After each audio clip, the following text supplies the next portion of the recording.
जय जगन्नाथ दर्शक बंधु आम यूट्यूब चैनल श्रीकृष्ण स्टूडियो रे आपनकु स्वागत। बंधुगण आज आमे जानिबा 22 जुलाई 2020 बुधवार दिनर द्वादश राशि राशिफल विषय रे।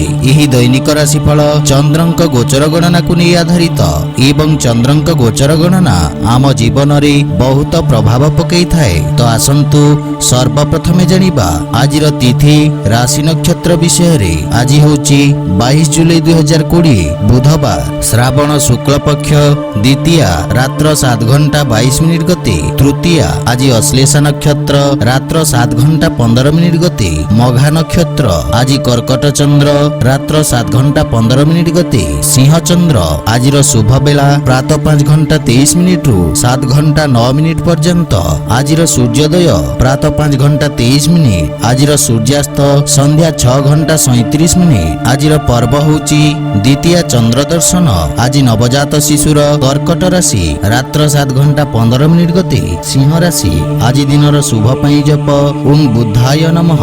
तो बंधुगण आसंतु जानिबा आजिर द्वादश राशि राशिफल विषय रे। ता पूर्वरु आम चैनल को जो माने नुआ करी आछंती तळे थिबा लाल रंगर सब्सक्राइब बटन को दबाई आम चैनल को सब्सक्राइब करंतु ओ पाखरि थिबा घंटी बटन को दबाई ऑल रे सिलेक्ट करंतु काहे कि ना आमे अपलोड करिथिबा प्रत्येक वीडियो रो नोटिफिकेशन सर्वप्रथमे पाई परिबे। तो प्रथमे जानिबा मेष राशि विषय रे। आज आपनक पई समय किछि मानसिक अशांतिपूर्ण रहिबो। आपण निज व्यापार तथा व्यावसायिक पक्षर भविष्यत को नहीं सामान्य चिंतित रहिबे। वाणिज्य व्यवसाय रे किछि आर्थिक हानिर आशंका रहिछि। मानसिक चिंता आपनक वाणी रे कोठरतार प्रभाव आनिबो जहा आपनक व्यावसायिक क्षेत्र पई हानिकारक साब्यस्त हेबो। सहकर्मीक सहित निज व्यवहारर विशेष ध्यान रखंतु अन्यथा आपनक छवि को क्षतिर सामना करबाकू पड़िबो। पारिवारिक जीवन रे मातांक सहित किछि वाद विवादर संभावना रहिछि एवं पारिवारिक सुखरे मध्य हानि घटिबो। वाणी तथा क्रोधरे नियंत्रण रखंतु। शांत मनरे कथावार्ता करी समस्या को समाधान करिबार प्रयास करी सफल हेबे। पितांक सहयोग तथा मार्गदर्शन आपनक सहित रहिबो। जीवन साथींक सहित संबंधरे प्रगाढ़ता आसीबो किंतु आपनकु अन्य व्यक्तिंक पक्ष बुझिबाकू प्रयास करिबा उचित। आर्थिक स्थिति सामान्य रहिबो। मानसिक चिंता आपनक निर्णय नेबा क्षमता को प्रभावित करिबो।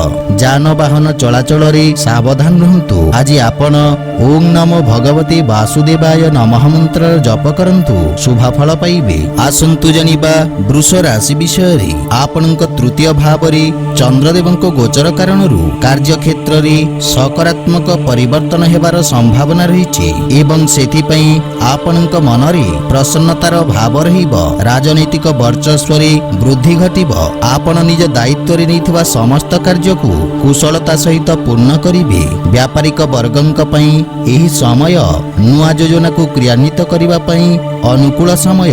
आपण निज कार्य क्षेत्रर सफलता पूर्वक विस्तार करिबे। पारिवारिक जीवन रे परिवारर सुख समृद्धि पई व्यय करिबे। जीवन साथींक पूर्ण सहयोग मिलिबो। विदेशरू कोनोसी प्रकार शुभ समाचार पाइबारु मन प्रसन्न रहिबो। बड़ भाईंक विशेष सहयोग आपनक उन्नतिर कारण हेबो। पितांक स्वास्थ्य अवस्थार विशेष ध्यान रखंतु। आर्थिक उन्नति हेबो किंतु पारिवारिक खर्च रे वृद्धि मानसिक चिंतार कारण हेबो। स्वास्थ्य अवस्था रे सुधार हेबो किंतु सावधान रहिबा आवश्यक। आज आपण बालक मानकु मिष्टान्न भोजन दान करंतु शुभ फल पाइबे। आसंतु जानिबा मिथुन राशि विषय रे। आपनक राशिरु द्वितीय भाव रे चंद्रदेवंक गोचर आपनकु निज वाणी द्वारा लाभ प्राप्ति कराइबो। कोनोसी महत्वपूर्ण विशिष्ट व्यक्तिंक सहित देखा साक्षात करि पारंती जहांक मार्गदर्शन आपनक कार्य क्षेत्र रे अत्यधिक सहायक सिद्ध हेबो। आपनक वाणी तथा लेखनी रे मधुरता तथा आकर्षणर संचार करिबो। आपनक कार्यर समस्त स्थान रे प्रशंसा हेबो। अधिकारी वर्गंक पक्षरु आपनक कार्य को सम्मान प्राप्ति ହେବ। ପାରିବାରିକ ଜୀବନରେ ନୂଆ ଉତ୍ସାହ ଆସିବ। ଜୀବନ ସାଥୀ ଆପଣଙ୍କ ସମ୍ମାନ କରିବେ ତଥା ସମ୍ପର୍କରେ ଘନିଷ୍ଠତା ଆସିବ। ପରସ୍ପରକୁ ଭଲ ଭାବରେ ବୁଝିବା ପାଇଁ ଉତ୍ତମ ଅନୁକୂଳ ସମୟ। ଛୋଟ ଭାଇ ଭଉଣୀଙ୍କ ଠାରୁ ଆପଣଙ୍କୁ ସ୍ନେହ ମିଳିବ ଓ ସେମାନେ ଆପଣଙ୍କ ଅନୁସରଣ କରିବେ। ପ୍ରେମ ଜୀବନ ପାଇଁ ସମୟ ଅନୁକୂଳ ରହିଛି। ପୂର୍ବରୁ ଦେଖାଦେଉଥିବା ଦୂରତ୍ୱର ଅନ୍ତ ଘଟିବ। ଆର୍ଥିକ ସ୍ଥିତି କ୍ଷେତ୍ରରେ ସୁଧାର ଆସିବ। ପାରିବାରିକ ସମ୍ପତ୍ତିରେ ମଧ୍ୟ ବୃଦ୍ଧି ହେବ ଏବଂ ସୁଖ ସୁବିଧାରେ ମଧ୍ୟ ବୃଦ୍ଧି ଘଟିବ। କାର୍ଯ୍ୟ ବ୍ୟସ୍ତତା କାରଣରୁ କିଛି ଶାରୀରିକ ଥକାପଣ ଅନୁଭବ କରିବେ। ସେଥିପାଇଁ ଖାଦ୍ୟପେୟ ପ୍ରତି ବିଶେଷ ଧ୍ୟାନ ରଖନ୍ତୁ। ଆଜି ଆପଣ ଓಂ ରାଂ ରାମଚନ୍ଦ୍ରାୟ ନମଃ ମନ୍ତ୍ରର ଜପ କରନ୍ତୁ, ଶୁଭ ଫଳ ପାଇବେ। ଆସନ୍ତୁ ଜାଣିବା କର୍କଟ ରାଶି ବିଷୟରେ। ଆପଣଙ୍କ ରାଶି ସ୍ଥାନରୁ ଚନ୍ଦ୍ରଦେବଙ୍କ ଗୋଚର କାରଣରୁ ପୂର୍ବରୁ ଦେଖାଦେଉଥିବା ସମସ୍ୟାର ସମାଧାନ ହେବ। ଆପଣଙ୍କ ଆତ୍ମବିଶ୍ୱାସ ବଢିବା କାରଣରୁ ଆପଣଙ୍କ ବ୍ୟକ୍ତିତ୍ୱରେ ଚମକ ଆସିବ। ଆପଣଙ୍କ ସ୍ୱଭାବରେ କ୍ରୋଧର ହାନି ଘଟିବ ଏବଂ ଚିନ୍ତାରୁ ମୁକ୍ତି ମିଳିବ। ବ୍ୟବସାୟିକ ତଥା ବ୍ୟାପାର କ୍ଷେତ୍ରରେ ସୁଧାର ହେବା କାରଣରୁ ମନ ପ୍ରସନ୍ନ ରହିବ।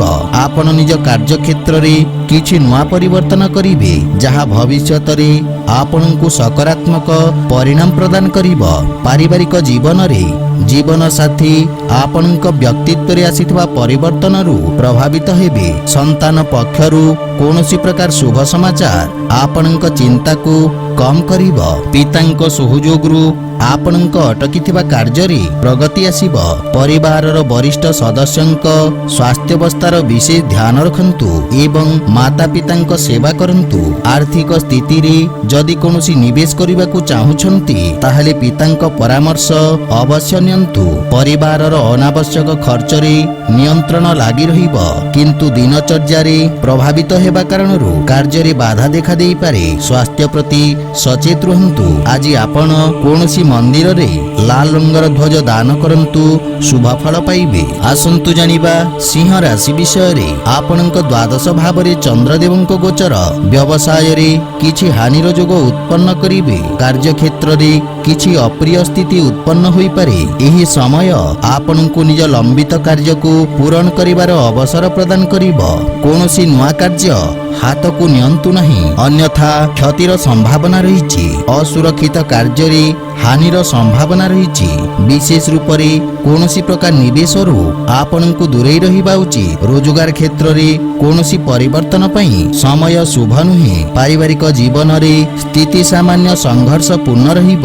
ବିଶେଷ ରୂପରେ କୌଣସି ପ୍ରକାର ଅନାବଶ୍ୟକ ଋଣ ନେବାରୁ ଆପଣ ଦୂରେଇ ରୁହନ୍ତୁ, ଅନ୍ୟଥା କ୍ଷତିର ସମ୍ଭାବନା ରହିଛି। ଆର୍ଥିକ ରୂପରେ ମଧ୍ୟ ସମୟ ସଂଘର୍ଷପୂର୍ଣ୍ଣ ରହିବ। କୌଣସି ପ୍ରକାର ନିବେଶ ତଥା ସମ୍ପତ୍ତିର କ୍ରୟ ବିକ୍ରୟ ଉଚିତ ସମୟ ପର୍ଯ୍ୟନ୍ତ ଟାଳି ଦିଅନ୍ତୁ, କିନ୍ତୁ ସ୍ୱାସ୍ଥ୍ୟାବସ୍ଥା ଉତ୍ତମ ଅନୁକୂଳ ରହିବ। ଆଜି ଆପଣ ତୁଳସୀ ବୃକ୍ଷରେ ଜଳ ଅର୍ପଣ କରନ୍ତୁ, ଶୁଭ ଫଳ ପାଇବେ। ଆସନ୍ତୁ ଜାଣିବା କନ୍ୟା ରାଶି ବିଷୟରେ। ଆପଣଙ୍କ ଲାଭ ଭାବରେ ଚନ୍ଦ୍ରଦେବଙ୍କ ଗୋଚର ଆପଣଙ୍କ ଲାଭର ସ୍ଥିତିକୁ ଆହୁରି ବୃଦ୍ଧି କରିବାର ଅବସର ପ୍ରଦାନ କରିବ। ଅଟକି ଥିବା କାର୍ଯ୍ୟରେ ପ୍ରଗତି ଆସିବ।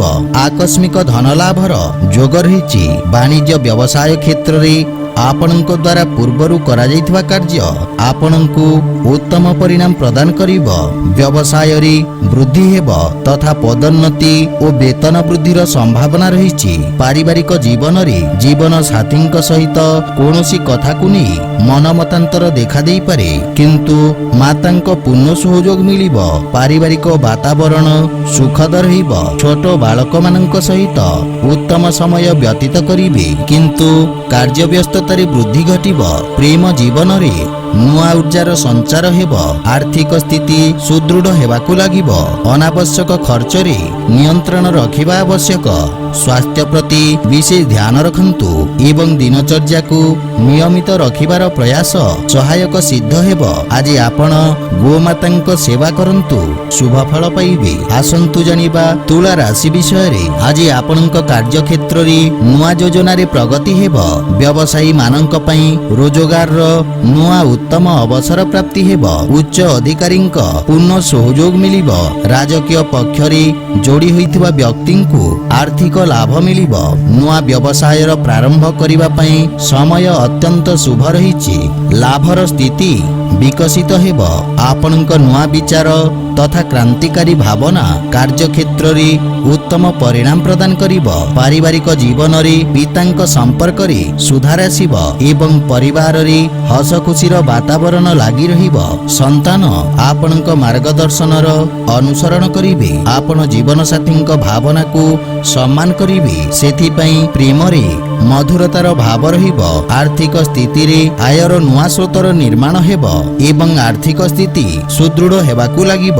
स्वास्थ्यावस्था उत्तम अनुकूल रहिछि, किंतु श्वास संबंधी रोगी स्वास्थ्यावस्थार विशेष ध्यान रखंतु। आज आपण बजरंग बाण पाठ करंतु, शुभ फल पाइबे। आसंतु जानिबा बिछा राशि विषय रे। आपणक भाग्य भाव रे चंद्रदेवंक गोचर पूर्व समय चली आसुवा समस्यार स्थिति रे सुधार आसिब। भाग्य आपणक सपक्ष रे रहिब। असुरक्षित कार्य तथा शेयर मार्केट आदि रे निवेश लाभप्रद सिद्ध हेब। विद्यार्थी मानक पई समय अनुकूल हेबाकू लागिब। रोजगार पई प्रयासरत व्यक्ति को किछि शुभ समाचार मिलिब। पारिवारिक संपर्क रे देखा दउथुवा कठोरता दूर हेब एवं मानसिक चिंतारू मुक्ति मिलिब। परिवार सदस्यंक सहयोग प्राप्त हेबारू व्यावसायिक क्षेत्र रे मध्य संतुष्टि अनुभव करिबे। पूर्वरु देखा दउथुवा समस्यारू मुक्ति मिलिब। मातांक सहित निज संपर्कर विशेष ध्यान रखंतु। छोट भाई भौनी सहयोग लाभ प्राप्ति हेब। शेयर मार्केट आदि आकस्मिक लाभर जोग रही। आर्थिक स्थितिर सुधार हेब एवं स्वास्थ्य पक्ष मजबूत रहिब। अस्थायी रोगरू मुक्ति मिलिब। आज आपण भगवान शिवंक आराधना करंतु, शुभ फल पाइबे। आसंतु जानिबा धनु राशि विषय रे। आपणक अष्टम भाव रे चंद्रदेवंक गोचर कारणरू आपणकु निज कार्य रे किछि समस्यार सामना करिबाकू पड़ी पारे, किंतु आकस्मिक धन लाभर जोग रहिछि। सामाजिक कार्य रे आपणक योगदान आपणक प्रभाव क्षेत्र रे वृद्धि करिब। विपरीत परिस्थिति रे मध्य आपणक कार्य करिबा क्षमता आपणक सहकर्मी माननकु प्रभावित करिब। पारिवारिक जीवन रे परिवारर कोनोसी सदस्यंक सहित मतभेद देखा देई पारे, किंतु आपण निज बाणी कौशल रे समस्तंकु प्रभावित करिवे। जीवन साथींक सहित संपर्क रे प्रगाढ़ता आसिब, किंतु पितांक स्वास्थ्यावस्थार विशेष ध्यान रखंतु। प्रेम संबंध रे मानसिक शांति बा प्रसन्नता अनुभव करिवे। आर्थिक स्थिति रे आर्थिक लाभ मिलिब। शुभ कार्य रे करा जाइथवा निवेश आपणक लाभर स्थिति को द्विगुणित करिब। मानसिक चिंता स्वास्थ्य खराब करि पारे। विशेष रूप रे अनियमित रक्तचाप रोगी को स्वास्थ्यावस्थार विशेष ध्यान रखिबाकू पड़िब। आज आपण पक्षी को दाना खाइबाकू दियंतु, शुभ फल पाइबे। आसंतु जानिबा मकर राशि विषय रे। आपणक सप्तम भाव रे चंद्रदेवंक गोचर आपणकु निज समस्त समस्या को सामना करिवार शक्ति प्रदान करिब। आपणकु उच्च अधिकारींक सहयोग प्राप्ति हेब। समस्त निर्णय आपणकु आशातीत सफलता प्रदान करिब। जदि भागीदारी भाव रे कोनोसी कार्य को प्रारंभ करिवार योजना करूछंती, ताहेले समय अत्यंत शुभ रहिछि। विद्यार्थी माननकु किछि नुआ शिखिबार अवसर मिलिब। पारिवारिक जीवन रे जे कोनोसी नुआ कार्य माता पितांक आशीर्वाद नेकी करंतु, सफलता पाई परिबे। संतानंक स्वास्थ्य तथा भविष्यत संबंधित चिंता आपणकु व्यथित करिब। जीवन साथींक सहित संपर्क रे मधुरता आसिब एवं परस्परर भूल बुझाबना दूर हेब। प्रेम जीवन रे एक नुआ जीवनर प्रारंभ हेब। आर्थिक स्थिति सुदृढ़ हेबाकू लागिब एवं आंशिक लाभ मध्य पाई परिबे। राजकीय कार्य रे सफलता प्राप्त करिबे। पेट संबंधित रोगरू मुक्ति मिलिब, किंतु स्वास्थ्यावस्थार ध्यान रखंतु। आज आपण हनुमान चालीसा पाठ करंतु, शुभ फल पाइबे। आसंतु जानिबा कुंभ राशि विषय रे। चंद्रदेवंक आपणक षष्ठ भाव रे गोचर आपणक खर्च रे वृद्धि कराइब। आपण निज बुद्धि बल और कौशल रे निज समस्त लक्ष्य को प्राप्त करिवे। आपणक किछि गुप्त शत्रु आपणक छवि को खराब करिवार प्रयास करिवे। नुआ लोकंक सहित देखा साक्षात हेब। क्यारियर क्षेत्र रे उत्तम उन्नतिर जोग रहिछि। कोनोसी प्रकार नुआ कार्य रे आपण मन बलैबे। कार्य क्षेत्र स्थिति रे सुधार आसिब। सहयोगींक परामर्श ଲାଭ ସାବ୍ୟସ୍ତ ହେବ। ପାରିବାରିକ ଜୀବନରେ ପରିବାର ସଦସ୍ୟଙ୍କ ପୂର୍ଣ୍ଣ ସହଯୋଗ ମିଳିବ ଓ ମାର୍ଗଦର୍ଶନ ପ୍ରାପ୍ତି ହେବ। କିନ୍ତୁ ପରିବାର ସଦସ୍ୟଙ୍କ ସ୍ୱାସ୍ଥ୍ୟାବସ୍ଥାର ବିଶେଷ ଧ୍ୟାନ ରଖନ୍ତୁ। ପ୍ରେମ ଜୀବନରେ ବାଣୀର କଠୋରତା କାରଣରୁ ସମ୍ବନ୍ଧରେ ଫାଟ ସୃଷ୍ଟି ହୋଇପାରେ। ସେଥିପାଇଁ ଅନାବଶ୍ୟକ ଯୁକ୍ତିତର୍କ ବାଦ ବିବାଦରୁ ଦୂରେଇ ରୁହନ୍ତୁ। ଆର୍ଥିକ ସ୍ଥିତିରେ ବନ୍ଧୁମିତ୍ର ବା ସମ୍ପର୍କୀୟଙ୍କ ଠାରୁ ଆର୍ଥିକ ସହଯୋଗ ମିଳିବାର ସମ୍ଭାବନା ରହିଛି। ଆଜି ଆପଣ ଓಂ ହଂ ହନୁମତେ ନମଃ ମନ୍ତ୍ରର ଜପ କରନ୍ତୁ, ଶୁଭ ଫଳ ପାଇବେ। ଆସନ୍ତୁ ଜାଣିବା ମୀନ ରାଶି ବିଷୟରେ। ଆପଣଙ୍କ ରାଶି ସ୍ଥାନରୁ ପଞ୍ଚମ ଭାବରେ ଚନ୍ଦ୍ରଦେବଙ୍କ ଗୋଚର ଆପଣଙ୍କ ରଚନାତ୍ମକ କ୍ଷମତାର ବୃଦ୍ଧି ଘଟାଇବ। କଳା, ସଙ୍ଗୀତ ଓ ସାହିତ୍ୟ କ୍ଷେତ୍ରରେ ଜଡ଼ିତ ବ୍ୟକ୍ତିଙ୍କୁ ନୂଆ ଅବସର ପ୍ରାପ୍ତି ହେବ। ବ୍ୟବସାୟରେ ସହଯୋଗୀଙ୍କ ଦ୍ୱାରା ଲାଭର ସ୍ଥିତି ରହିବ। କାର୍ଯ୍ୟକ୍ଷେତ୍ରରେ ବିସ୍ତାର ହେବାର ଯୋଗ ରହିଛି। ବିଦ୍ୟାର୍ଥୀମାନଙ୍କ ପାଇଁ ସମୟ ଉତ୍ତମ ପରିଣାମ ପ୍ରଦାନକାରୀ ରହିବ। ଆପଣ ନିଜର ସମସ୍ତ ଲକ୍ଷ୍ୟକୁ ପୂରଣ କରି ମାତା ପିତା ଓ ଗୁରୁଜନଙ୍କୁ ଗୌରବାନ୍ୱିତ କରିବେ। ପାରିବାରିକ ଜୀବନରେ ହସ ଖୁସି ସୁଖ ଶାନ୍ତିର ବାତାବରଣ ଲାଗି ରହିବ। ମାତାଙ୍କ ସହିତ ଥିବା ମନମତାନ୍ତର ଆଜି ଦୂର ହେବ ଏବଂ ସନ୍ତାନଙ୍କ ଉନ୍ନତିରେ ଆପଣ ବିଶେଷ ଆନନ୍ଦ ଅନୁଭବ କରିବେ ଏବଂ ସନ୍ତାନ ଆପଣଙ୍କ ଆଜ୍ଞା ପାଳନ କରିବେ। ଭାଇ ଭଉଣୀଙ୍କ ସହଯୋଗରୁ ଆପଣ ସମସ୍ତ କାର୍ଯ୍ୟରେ ସଫଳତା ଅର୍ଜନ କରିବେ। ଆର୍ଥିକ ସ୍ଥିତି ମଧ୍ୟମ ରହିବ। ବ୍ୟାପାର ବାଣିଜ୍ୟରେ ଆଶାତୀତ ପରିଣାମ ପାଇବା ପାଇଁ ଅଧିକ ପ୍ରୟତ୍ନ କରିବାର ଆବଶ୍ୟକ ରହିଛି। ସ୍ୱାସ୍ଥ୍ୟାବସ୍ଥାରେ ସୁଧାର ଆସିବ। ଅଧିକ କାର୍ଯ୍ୟବ୍ୟସ୍ତତା ଯୋଗୁଁ କିଛି ଥକାପଣ ଅନୁଭବ କରିବେ।